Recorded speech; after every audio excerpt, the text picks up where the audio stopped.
होली की सुबह थी। सूरज की हल्की हल्की किरणें पूरे मोहल्ले को सुनहरे रंग में रंग रही थीं। गली गली में बच्चों की हंसी सुनाई दे रही थी। कोई पिचकारी लेकर भाग रहा था, तो कोई रंगों की थाली सजाकर अपने दोस्तों का इंतजार कर रहा था। हर घर के बाहर से बस एक ही आवाज आ रही थी, हैप्पी होली, हैप्पी होली। उसी मोहल्ले में एक घर के दरवाजे पर खड़ा था आरव। उसके चेहरे पर हल्की सी मुस्कान थी, लेकिन उसकी आंखों में कुछ अजीब सी बेचैनी भी दिखाई दे रही थी। उसके हाथ में एक छोटा सा डिब्बा था, जिसे वह बहुत संभाल कर पकड़े हुए था।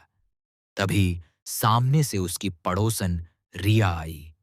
उसके हाथों में रंगों की थाली थी और चेहरे पर शरारती मुस्कान।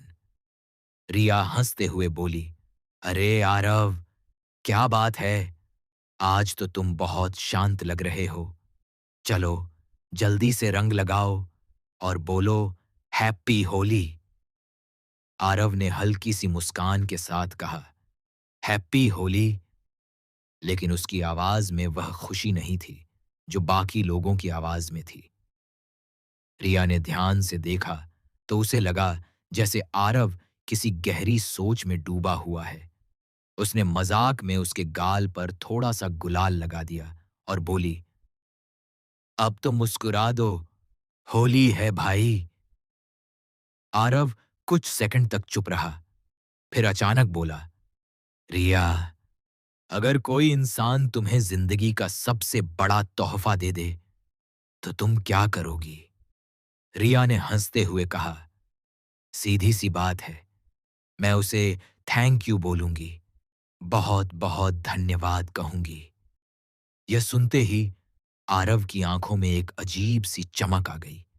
वह धीरे से बोला, बस यही तो मैं भी कहना चाहता हूं, थैंक यू, धन्यवाद। रिया को उसकी बात थोड़ी अजीब लगी। उसने पूछा, लेकिन किसे? आरव ने तुरंत जवाब नहीं दिया। उसने बस अपने हाथ में पकड़े उस छोटे से डिब्बे को थोड़ा और कसकर पकड़ लिया। उसके दिमाग में पिछले साल की होली की यादें घूमने लगीं। वही दिन था जब उसकी जिंदगी पूरी तरह बदल गई थी। उस दिन भी लोग इसी तरह रंग खेल रहे थे, हंस रहे थे और हैप्पी होली कह रहे थे। लेकिन उसी दिन आरव ने एक ऐसा फैसला लिया था जिसने उसकी पूरी जिंदगी की दिशा बदल दी। और आज, ठीक 1 साल बाद, वह उसी फैसले का नतीजा अपने हाथ में पकड़े खड़ा था। रिया अभी भी उसकी तरफ हैरानी से देख रही थी। आरव, तुम कुछ छुपा रहे हो क्या? उसने धीरे से पूछा। आरव ने उसकी तरफ देखा, फिर आसमान की तरफ नजर उठाई और बहुत धीमी आवाज में कहा, आज मुझे किसी को धन्यवाद कहना है, क्योंकि अगर वह इंसान मेरी जिंदगी में नहीं आता तो शायद मैं आज यहां खड़ा भी नहीं होता। इतना कहकर उसने अपने हाथ का वह छोटा सा डिब्बा खोला। लेकिन जैसे ही डिब्बा खुला, रिया की आंखें हैरानी से फैल गईं, क्योंकि उसके अंदर जो चीज थी वह एक साधारण गिफ्ट नहीं थी। वह एक पुरानी चिट्ठी थी जिस पर सिर्फ 2 शब्द लिखे थे, थैंक यू। और उसी पल रिया के मन में एक सवाल गूंज उठा, आखिर इस चिट्ठी में ऐसा क्या है जिसके लिए आरव 1 साल से इंतजार कर रहा था? होली की उस सुबह जब आरव ने वह छोटा सा डिब्बा खोला और उसके अंदर से वह पुरानी चिट्ठी निकली, तो रिया की आंखों में हैरानी साफ दिखाई देने लगी। वह समझ ही नहीं पा रही थी कि आखिर एक साधारण सी चिट्ठी को देखकर आरव इतना भावुक क्यों हो गया था।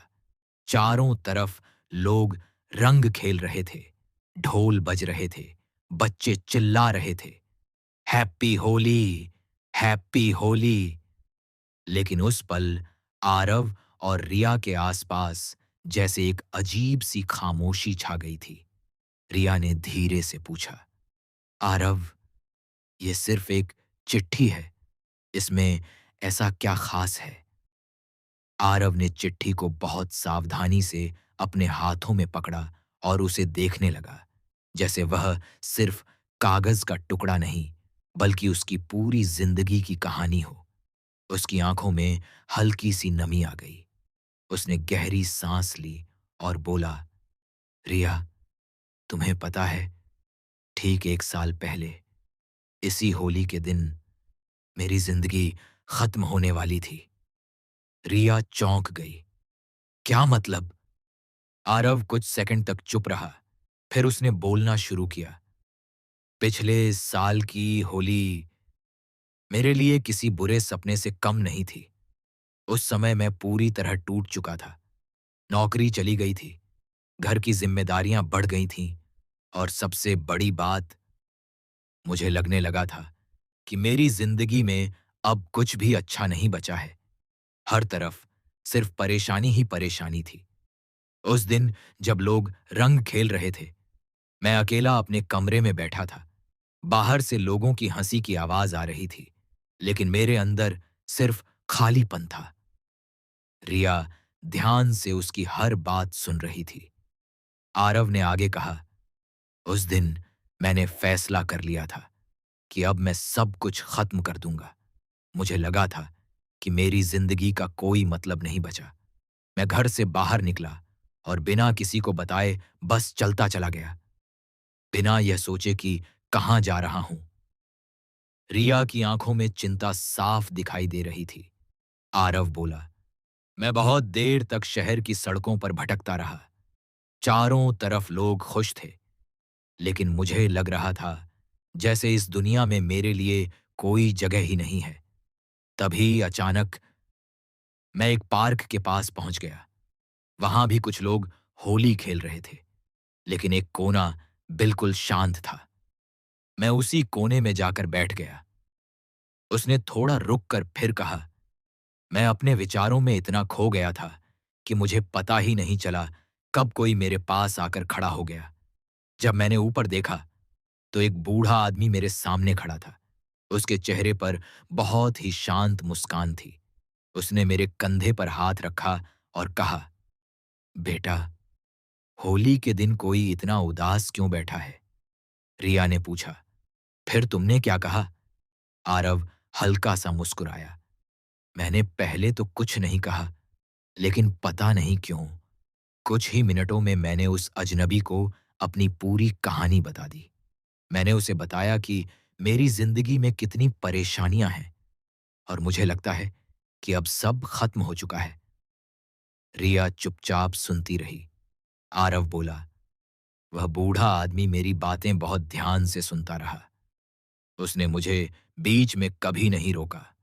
जब मैं अपनी सारी बातें कह चुका, तब उसने बस एक छोटी सी मुस्कान के साथ कहा, बेटा, जिंदगी में कभी कभी अंधेरा जरूर आता है, लेकिन इसका मतलब यह नहीं कि सूरज फिर कभी नहीं निकलेगा। आरव ने जेब से वही चिट्ठी निकाली और रिया को दिखाते हुए कहा। फिर उसने अपनी जेब से यह चिट्ठी निकाली और मेरे हाथ में देते हुए कहा, इसे आज मत खोलना, ठीक 1 साल बाद होली के दिन खोलना। उस दिन तुम्हें समझ आएगा कि जिंदगी कितनी कीमती होती है। रिया ने आश्चर्य से पूछा, और तुमने सच में इसे पूरे 1 साल तक नहीं खोला? आरव ने सिर हिलाया। हां, मैंने वादा किया था, और आज ठीक 1 साल बाद मैंने इसे पहली बार खोला है। रिया ने उत्सुकता से पूछा, लेकिन इसमें तो सिर्फ थैंक यू लिखा है। आरव की आंखों में फिर वही चमक लौट आई। वह धीरे से बोला, रिया, यही तो इस चिट्ठी का असली मतलब है। उस बूढ़े आदमी ने मुझे सिखाया था कि जिंदगी चाहे कितनी भी मुश्किल क्यों ना हो, हमें हर दिन के लिए शुक्रगुजार होना चाहिए। हमें हर सुबह उठकर बस एक शब्द कहना चाहिए, थैंक यू, क्योंकि इसका मतलब है कि हमें एक और मौका मिला है अपनी जिंदगी बदलने का।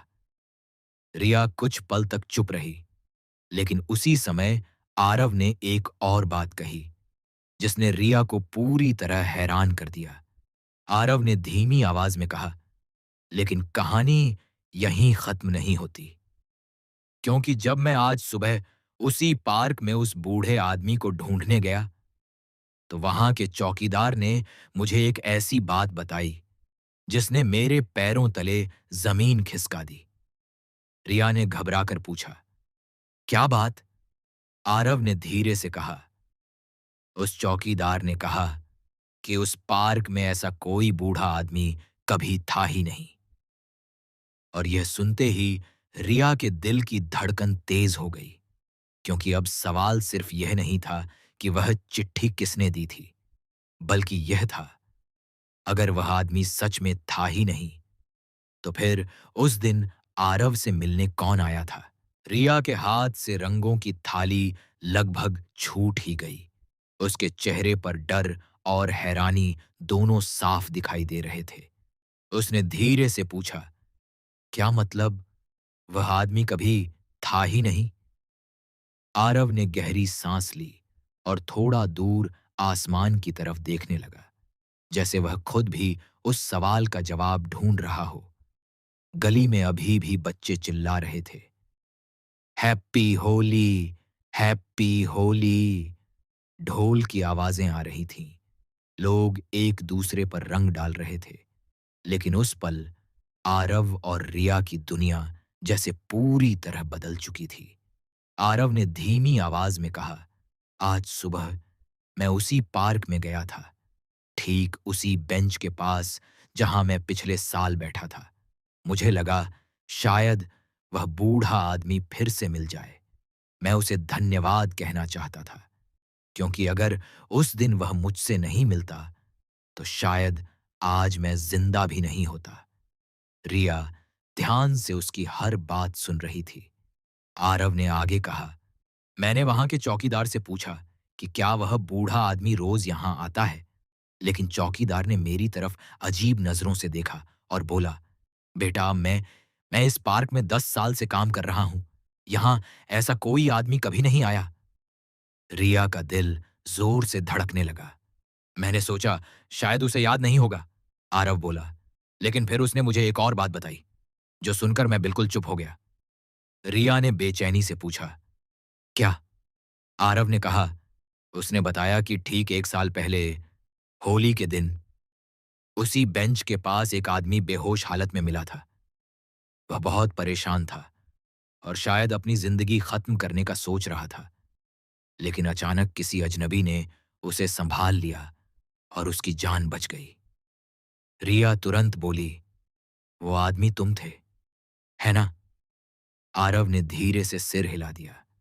रिया कुछ पल तक चुप रही, फिर बोली, लेकिन अगर चौकीदार ने उस आदमी को कभी नहीं देखा, तो फिर जिसने तुम्हें बचाया वो कौन था? आरव के पास भी इस सवाल का कोई जवाब नहीं था। उसने बस धीरे से कहा, यही सवाल मैं भी सोच रहा हूं पूरे रास्ते। क्या वह कोई इंसान था, या फिर भगवान ने किसी फरिश्ते को भेजा था मेरी मदद करने के लिए? रिया के रोंगटे खड़े हो गए। कुछ देर दोनों चुप खड़े रहे। हवा में गुलाल के रंग उड़ रहे थे, लेकिन उनके दिल में एक अजीब सा रहस्य गहराता जा रहा था। तभी अचानक आरव को कुछ याद आया। उसने जल्दी से जेब से वह चिट्ठी निकाली और ध्यान से देखने लगा। रिया ने पूछा, क्या हुआ? आरव ने चिट्ठी को पलटकर देखा और अचानक उसकी आंखें फैल गईं। रिया, देखो! रिया ने चिट्ठी को गौर से देखा। अब तक वह सिर्फ सामने लिखा थैंक यू ही देख रही थी, लेकिन जब उसने चिट्ठी को पलटा, तो पीछे एक छोटी सी लाइन और लिखी हुई थी, जो पहले उन्हें दिखाई ही नहीं दी थी। उस पर लिखा था, अगर तुम यह पढ़ रहे हो, तो इसका मतलब है कि तुमने जिंदगी को एक और मौका दे दिया है। रिया धीरे से बोली, यह यह किसने लिखा होगा? आरव की आवाज कांपने लगी। मुझे नहीं पता। लेकिन तभी उसे एक और बात याद आई। पिछले साल जब वह बूढ़ा आदमी उससे जा रहा था, तो उसने जाते-जाते एक बात कही थी।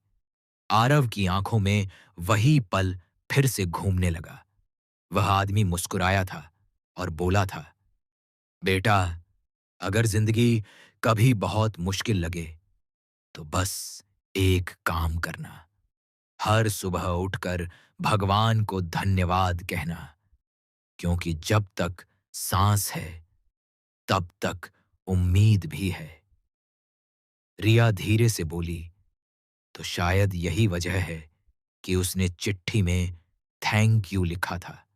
आरव ने सिर हिलाया, लेकिन उसी समय एक ऐसी घटना हुई जिसने दोनों को फिर से चौंका दिया। गली के दूसरे कोने से एक छोटा सा बच्चा दौड़ता हुआ उनकी तरफ आया। उसके हाथ में एक छोटा सा लिफाफा था। वह हांफते हुए बोला, भैया, यह आपके लिए है। आरव ने हैरानी से पूछा, मेरे लिए? किसने दिया? बच्चे ने मासूमियत से जवाब दिया, एक बूढ़े अंकल ने। उन्होंने कहा था कि यह आपको आज ही देना है, होली के दिन। यह सुनते ही आरव और रिया दोनों एक दूसरे को देखने लगे। आरव के हाथ कांपने लगे, क्योंकि उसके दिमाग में सिर्फ एक ही सवाल घूम रहा था, क्या वही रहस्यमयी आदमी फिर से वापस आ गया था? उसने धीरे धीरे वह लिफाफा खोला, लेकिन जैसे ही उसने अंदर की चीज देखी, उसके चेहरे का रंग उड़ गया, क्योंकि उस लिफाफे में सिर्फ एक कागज था और उस कागज पर सिर्फ एक लाइन लिखी थी, असली कहानी अभी शुरू हुई है। और यह पढ़ते ही आरव को एहसास हो गया कि पिछले साल की मुलाकात कोई इत्तेफाक नहीं थी, बल्कि किसी बड़ी सच्चाई की शुरुआत थी।